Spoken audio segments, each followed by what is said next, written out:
Tarth has lulled many a novice sailor into complacency.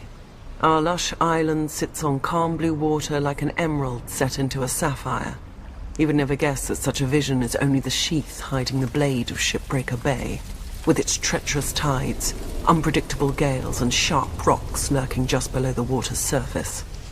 The storms that blow through the bay water the Kingswood and Rainwood, two of the great forests of Westeros, and they give the Stormlands their name. Even without our weather, we have more than earned our name in strife. The first Storm King, Durran, started his reign by declaring war on the gods themselves. He loved the daughter of the sea god and the wind goddess, but they forbade the union. At their wedding, the gods unleashed their might, pulling down his hold and killing all of Durran's family and guests, though his wife shielded him. Durran vowed to rebuild, and when he did, the gods again destroyed his home. His counselors begged him to retreat inland, but he would not abandon his wall. Finally, with the counsel of the Children of the Forest, or perhaps a young Bran the Builder, Durran raised a seventh castle that, try as they might, and still do, the wind and sea gods could not tear asunder.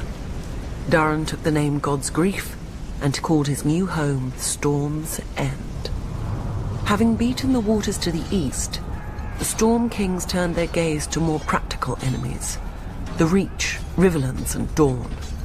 For thousands of years, the Storm Kings fought the Gardener Kings of the Reach and various families of Dorne for control of the Dornish marches just below the Red Mountains. The fighting didn't stop until Dorne married into the Seven Kingdoms, a mere 100 years ago. But still the houses of the Stormlands, such as the Dondarians, guard the Boneway, the mountain pass into the marches, against any Dornish incursion. The Storm Kings had greater luck to their north, at first. They took the trident from the River Kings and built an empire that stretched as far as the neck. But then the Ironborn swarmed out of their islands and pushed the Storm Kings out of the Riverlands.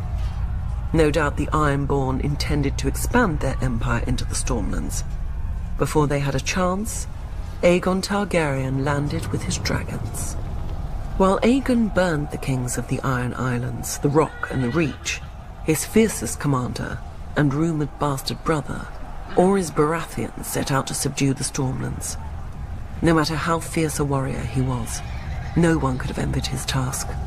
Storm's End had seen thousands of years of war and never fallen.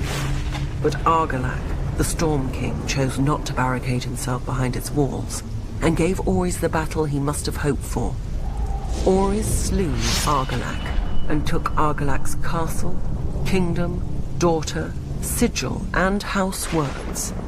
House Baratheon became the Lord of the Stormlands. Targaryen rule quieted the Stormlands for the most part, until Robert rebelled against the Mad King.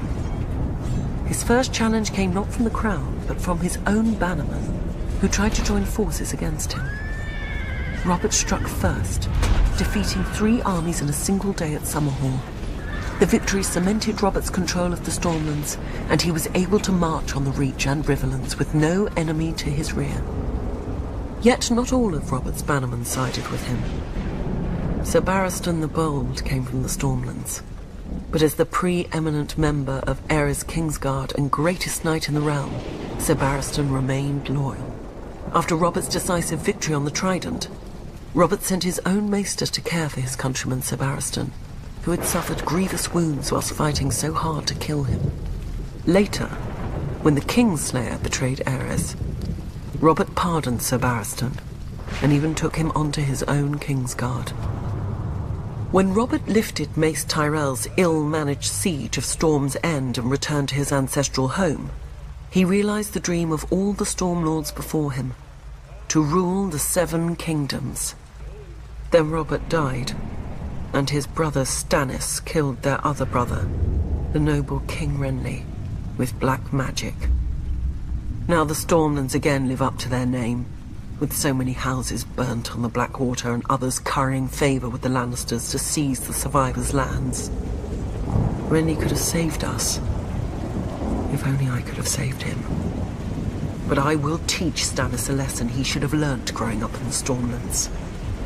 As lightning gives way to thunder, so too must murder lead to vengeance.